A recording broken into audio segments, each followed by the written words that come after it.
C'est l'heure de l'information sur Eden TV. Mesdames, Messieurs, bonjour. Voici les principaux titres de cette édition. La session hebdomadaire du Conseil des ministres s'est tenue ce mercredi 22 mars 2017 sur l'autorité effective de Patrice Talon, président de la République, chef de l'État, chef du gouvernement. 2 points étaient au menu des échanges. Les précisions dans un instant. Ce même mercredi, l'Union de la presse francophone UPF du Bénin a organisé une conférence de presse dans le cadre de la célébration de la Journée internationale de la francophonie. Nous vous en rendons compte. Marine Le Pen a achevé sa visite au Tchad, une tournée au cours de laquelle elle a rencontré les militaires français de l'opération Barkhane déployée pour la lutte contre les groupes djihadistes dans le Sahel.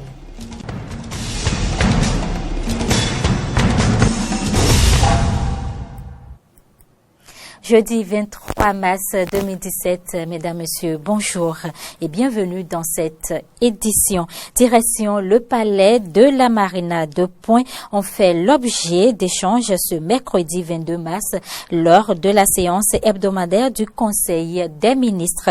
Il s'agit de la réorganisation de l'atlas d'encadrement au ministère des enseignements maternels et primaires et de la décision de limitation des hauteurs des bâtiments en zone résidentielle urbaine en République du Bénin. Les détails avec le ministre d'État Pascal Irénée Koupake. Le premier concerne la réorganisation de l'atlas d'encadrement du ministère des enseignements maternels et primaires. Le gouvernement a prévu pour la période 2016-2021 de réaliser la transformation du visage de notre école, s'agissant particulièrement du sous-secteur des enseignements maternels et primaires. Dans ce cadre, la réforme initialement prévue, visant à solliciter les services ponctuels d'inspecteurs et de conseillers pédagogiques à la retraite, comme encadreurs pédagogique, n'a pas prospéré. Il faut donc mettre en place un nouveau dispositif. Ce nouveau dispositif prend désormais en compte aussi bien la plupart des inspecteurs encore en activité que les chefs de service des enseignements maternels et primaires dans les directions départementales des enseignements maternels et primaires, mais cumulativement avec leurs fonctions. Le nouvel atlas s'inscrit dans la perspective d'une réelle amélioration de la qualité de l'offre éducative et par conséquent du taux de réussite des apprenants à l'issue des différentes évaluations auxquelles ces apprenants sont soumis. Deuxième dossier. Limitation des hauteurs des constructions de bâtiments en zone résidentielle urbaine dans notre pays. Pour toute construction, pour quelque usage que ce soit, l'autorité publique compétente donne une autorisation conformément aux données techniques, aux dispositions législatives et réglementaires en vigueur en matière d'urbanisme. La réglementation prévoit notamment qu'un immeuble ne dépasse pas une certaine hauteur. En zone résidentielle urbaine, la combinaison de toutes les prescriptions minimales limiterait la hauteur des bâtiments dans ces zones résidentielles urbaines à un rez-de-chaussée plus 2 niveaux, R+2, au plus, avec ou sans sous-sol.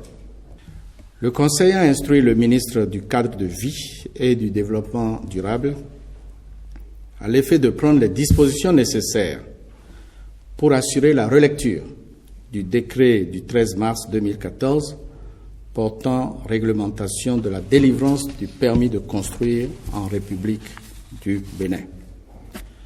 Le Conseil a également instruit le ministre de la décentralisation et de la gouvernance locale à l'effet de faire annuler les permis de construire des bâtiments en cours de réalisation dans les zones résidentielles urbaines et dont les hauteurs ne respecteraient pas la hauteur prescrite pour ces zones résidentielles urbaines. Volet médias, ce lundi 20 mars, c'était la journée internationale de la francophonie. Les journalistes béninois, membres de l'Union de la presse francophone UPF, ont célébré à leur manière l'édition 2017. Ils ont animé une conférence débat sur 2 thèmes, la féminisation des noms de métiers et l'apport des langues locales au français. Didier Samson et Samuel Elijah, tous 2 membres de l'UPF et auteurs des 2 communications, nous parlent de leurs travaux.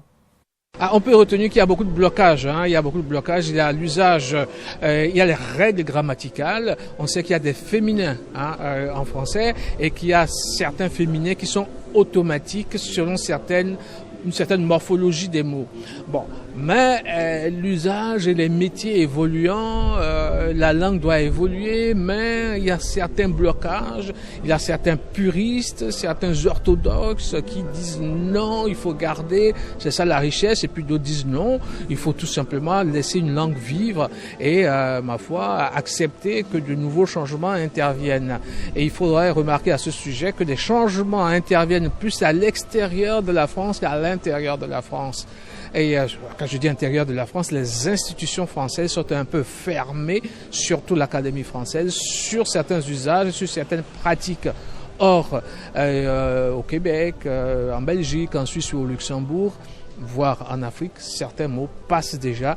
Il faut laisser le temps au temps pour que les choses s'installent et malgré son côté un peu hermétique comme ça, l'Académie française, a quand même laissé quelques fenêtres pour que les choses évoluent, puisqu'il faut que ça évolue.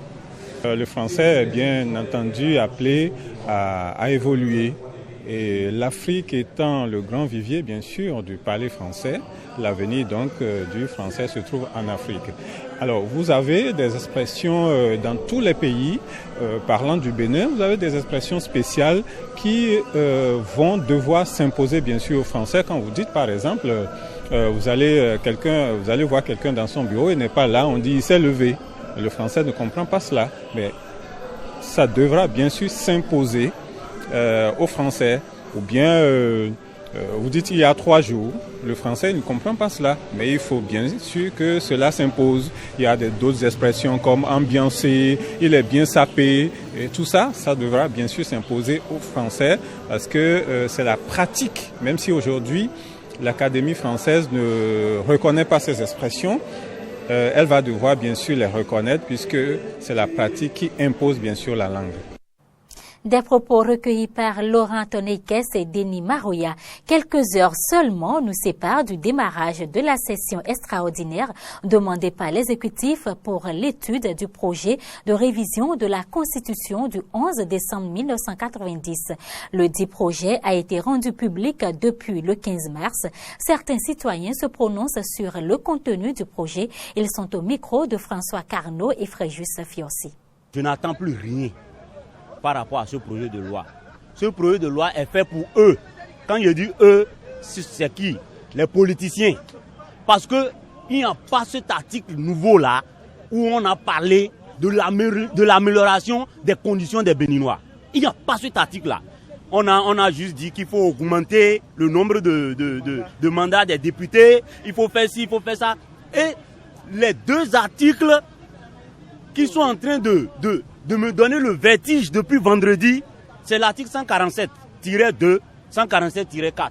Ce n'est pas possible. Le président de la République nous dit que lui veut lutter contre l'impunité et au même moment, il ne veut pas qu'on aille traquer ceux-là qui vont voler nos ressources. Ce n'est pas possible. Pour être bref, je voudrais appeler nos chers députés à écouter leur base. Ils n'ont qu'à écouter leur base. La façon dont on est en train de parler d'eux, c'est leur intérêt, c'est ceci, c'est cela là. Nous-mêmes, on les attend. Ils n'ont qu'à voter. Parce qu'on est en train d'apprendre que ça va passer comme une lettre à la poste. Au 4/5e, il n'y a plus ceci, il n'y a plus cela. Nous-mêmes, on est en train de s'apprêter. Le peuple est en état de veille. Cette constitution-là, c'est pour nous tous. Et ça va partir de nous. J'ai confiance aux députés. Je sais qu'ils vont, si les députés trouvent que ça les dépasse, ils n'ont qu'à envoyer ça vers nous au référendum. Et on va trancher. C'est une Bible que tous les Béninois doivent lire matin, midi, soir pour comprendre les lois qui ont été prescrites dedans. Oui, je suis pour la révision de la Constitution, mais pas une révision opportuniste. Il faut qu'il y ait un large consensus. Nous avons vu la semaine écoulée, le gouvernement de la rupture avait transmis à l'Assemblée nationale la loi du projet. Vraiment, à lu ce qui a été mis dedans, il y a un peu de cafouillage. C'est qu'il faut que les Béninois prennent le temps de lire les projets, loi par loi, article par article. Sinon, ils veulent nous engloutir dans un sac pour faire passer cette loi à l'Assemblée nationale. Si je comprends bien, le ministre de la Justice, homme de la société civile d'alors, au temps du gouvernement Yahi, et qui venait à la télé, et qui disait, si on changeait une virgule dans notre constitution, nous sommes tombés dans une nouvelle république. Mais aujourd'hui, ce ministre est venu encore et dit non, qu'il n'y a pas une nouvelle république, il y a ci, il n'y a pas là, ça. C'est de l'anarchie. Ce que j'aurais souhaité, c'est que nos députés prennent leurs responsabilités en prenant en compte les aspirations du peuple dans le cadre d'une révision effective de notre Constitution. En amendant, parce que tel que c'est parti là, je n'ai pas comme l'impression que les aspirations, les attentes seront véritablement prises en compte. Eh bien, vous venez d'écouter les avis de certains citoyens béninois sur le projet de révision de la Constitution. Restons dans la même ligne.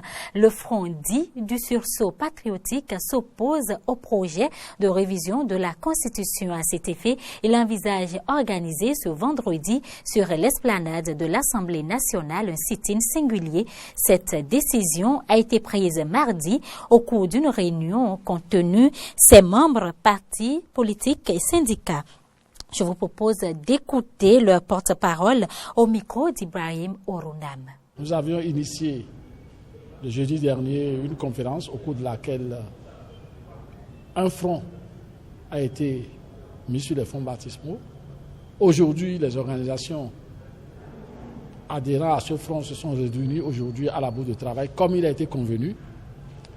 Étaient présents une trentaine d'organisations. Tous ont convenu que la situation du pays est grave, que la patrie est en danger, que nous ne pouvons pas accepter cela. Pour cela, ils appellent tout le peuple à se lever pour que nous puissions obtenir, le retrait pur et simple de ce projet de révision de la Constitution, que nous puissions y faire échec, que dans le même temps, les lois scélérates qui ont été adoptées, telles que sur la fonction publique, telles sur le renseignement, ces lois-là aussi soient abrogées. Donc, après avoir dénoncé ces complicités, la réunion, la rencontre s'est mise d'accord pour poursuivre ces combats. Donc, il a été décidé que le vendredi prochain, le jour de l'ouverture de la session extraordinaire, qu'il y ait un grand meeting, un grand sitting devant le Parlement pour dire non, pour dire aux députés, le peuple est là et vous observe, pour dire aux députés, le peuple n'est pas d'accord avec une révision de la Constitution sans l'implication du peuple, qu'il faut que le peuple soit absolument impliqué. Que cette réunion, dès jeudi soir, appeler les populations à aller se coucher devant le Parlement pour leur dire le peuple est là pour vous entendre. Qu'après ça, d'autres actions prévues absolument pour des marches, des manifestations de rue, des manifestations chiantes de rue pour que le peuple montre son opposition. Que l'opinion publique, nationale et internationale, à travers toutes les représentations diplomatiques, sache que le peuple n'est pas d'accord avec ce projet de constitution que l'on veut imposer pour instaurer une autocratie dans le pays. Hors des frontières béninoises, la chef de l'extrême droite française, Marine Le Pen, candidate à la présidentielle prévue en avril-mai 2017, est arrivée mardi à la mi-journée à N'Djamena pour une visite au Tchad. Visite au cours de laquelle elle s'est entretenue avec le président Idriss Déby Itno. Mercredi, la présidente du Front National a rencontré les militaires français de l'opération Barkhane en lutte contre les groupes djihadistes dans le Sahel. Elle a d'autre part rappelé qu'elle souhaitait que les étudiants africains rentrent dans leur pays après avoir étudié en France. Tourisme à présent et nous nous rendons en France. La propreté du jardin du Champ de Mars est remise en cause. Il s'agit de ces plus de 24 hectares qui s'étalent au pied de la tour Eiffel chaque année. Des centaines de milliers de touristes visitent le site. Mais pour un nombre d'habitués, il mérite mieux que sa situation actuelle, tout comme Paris dont l'insalubrité est régulièrement pointée du doigt. Reportage. Le Champ de Mars, 25 hectares, l'un des lieux les plus fréquentés de la capitale. Riverains, sportifs et surtout touristes s'y pressent pour admirer l'emblème de la ville, la tour Eiffel. Non sans une pointe de déception, parfois. Nous sommes passés près des toilettes et il y a une odeur terrible. Ça pourrait être sympa de se balader ici s'il n'y avait pas tous ces travaux. Il y a beaucoup de poussière, des tas de feuilles qui pourraient être nettoyées. Bancs délavés, fontaines sans eau, toilettes insalubres et même des rats qui viennent se ravitailler avant même la nuit tombée. Pour cet habitant du quartier, c'en est trop. Avec son association des Amis du Champ de Mars, il a pris les choses en main et lancé un grand concours d'idées ouvert notamment aux architectes et paysagistes. Le but, penser l'avenir du site et aussi se faire entendre auprès des services publics. Le vrai enjeu aujourd'hui pour le Champ de Mars, qui est le principal site touristique français, c'est la vitrine de la France, c'est pas seulement la vitrine de Paris. C'est que évidemment, ça soit un site de référence et c'est pour ça que on souhaite le réenchanter et on souhaite faire de cet espace le plus beau jardin du monde, parce qu'aujourd'hui il ne l'est pas, il est délaissé depuis des années. Avec ses quelques 2 millions d'habitants, Paris est régulièrement pointé du doigt pour son insalubrité. La mairie consacre pourtant 500 millions d'euros par an à la propreté. Récemment, elle a encore annoncé 10 nouvelles mesures, multiplication des cendriers, augmentation des effectifs ou encore renforcement de la lutte contre les rats. Paris est grosso modo propre le matin, une fois qu'on a fait ce que nous appelons notre grand coup de propre. Le problème, c'est que ça se ressalit très très vite dans la journée, justement parce qu'il y a beaucoup de monde. On n'y arrivera pas tout seul, il faut être très clair. Il y a besoin que tout le monde se mobilise, à la fois dans le civisme, c'est-à-dire en faisant attention à ne pas salir ou à salir le moins possible, ce qu'on a pu travailler par exemple sur les mégots ou d'autres choses de ce type-là, par notamment des sanctions, mais aussi beaucoup de prévention. Paris, ville propre, une ambition de la mairie, mais la route reste encore longue. Restons en France cette fois-ci pour parler technologie. À 2 pas du Mont Saint-Michel, des milliers d'iPhones sont chaque jour démontés à la main pour être reconditionnés à neuf par 250 salariés d'une jeune petite moyenne entreprise qui surfe sur un marché de l'occasion en plein boom en misant sur le haut de gamme. Les utilisateurs peuvent ainsi acheter des téléphones de 15 à 40% moins chers que les neufs. Reportages. Des smartphones comme neufs jusqu'à 40% moins chers, c'est possible grâce au reconditionnement. En fait, on va supprimer la vitre, récupérer l'écran LCD d'origine et on va réapposer une vitre refaite complètement dessus pour pouvoir remonter cet écran sur le produit. Et donc là, on est vraiment sur un réemploi du LCD d'origine. On n'a pas à acheter un nouvel écran. Cette entreprise normande, située à Poyet, à 2 pas du Mont-Saint-Michel, en a fait sa spécialité. Elle est aujourd'hui leader français du smartphone reconditionné. Ici, des milliers de portables arrivent chaque jour, cassés, rayés ou en panne, commence alors pour eux une seconde vie. Écran, batterie, chaque composant est contrôlé, réparé, remplacé et le tout manuellement. L'entreprise projette de recruter 150 personnes d'ici le mois de juin et ainsi ouvrir 4 nouvelles lignes de production. On s'est très vite rendu compte qu'on ne pouvait pas recruter sur le secteur géographique des salariés qui correspondaient à nos attentes parce que le métier qu'on exerçait n'existait pas. Donc il a fallu former et surtout se poser la question comment forme-t-on. Donc on a dès le départ assez rapidement créé la Rimed Academy. Dans cette salle, 15 personnes apprennent actuellement le métier et le plus dur, c'est de ne pas trembler. C'est surtout ça, parce que dès qu'on tremble, on ne peut plus mettre le vis ni rien du tout. 2 mois et demi, 400 heures de formation en interne et bientôt une deuxième session va ouvrir avec à la clé pour la plupart un CDI. Tout dépend des profils, tout dépend si la formation se passe bien, mais on est sur un ratio à 86% de personnes qui sont embauchées à la suite de la formation. Née il y a 3 ans, la marque est en plein essor avec 100 millions d'euros de chiffre d'affaires et 500 000 téléphones vendus en 2016.